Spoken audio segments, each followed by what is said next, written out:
Bonjour, alors aujourd'hui je vais vous parler des poitrines tombantes. Voilà, donc c'est un sujet qui n'est pas rigolo en fait, parce que celles qui ont des problèmes justement, on appelle ça de ptose mammaire, elles vont avoir souvent des difficultés à trouver des soutiens-gorge qui leur vont bien et qui leur rehaussent un petit peu la poitrine sans nécessairement peut-être donner trop de volume. Mais dans un premier temps, souvent elles ne connaissent même pas leur taille, parce que quand on prend la taille du soutien-gorge, on mesure donc sous les seins et sur les seins. Et quand on prend la mesure à ce niveau-là, quand on a une ptose, c'est-à-dire que quand on a les seins qui tombent, en fait, le volume de la poitrine, il n'est pas là. Il est là. Donc, moi, ce que je vous conseille, c'est de les aider donc à prendre leur mesure.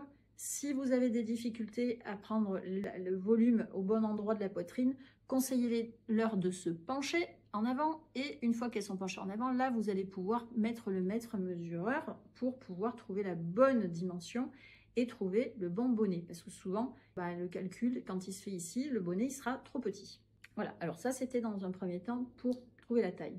Dans un deuxième temps, c'est quel type de soutien-gorge. Alors, pour une poitrine généreuse, le soutien-gorge avec armature et emboîtant, ça passe toujours.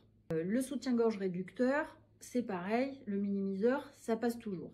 Mais ça ne va pas nécessairement donner une jolie silhouette.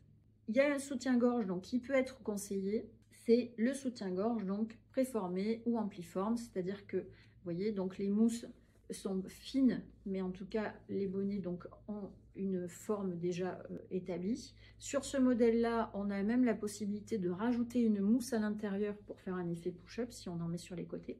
Là, vous voyez, ça va jusqu'au 105F, donc on a des modèles en bonnet C, D, E, donc F et G. Alors, pourquoi ce modèle? Eh bien, parce que grâce à la mousse qui est à l'intérieur, même si elle est fine, le sein qui tombe, il va être donc placé dans ce bonnet et il va être donc rehaussé. Ça ne va pas nécessairement ajouter du volume, mais par contre, ça va complètement changer la configuration de la poitrine.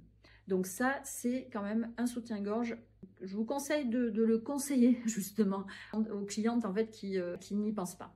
En plus, elles ont aussi l'avantage que les bretelles sont vraiment larges, donc pour le maintien, il n'y a absolument aucun problème. Et au niveau du dos, c'est pareil, c'est conçu pour le maintien de poitrine généreuse.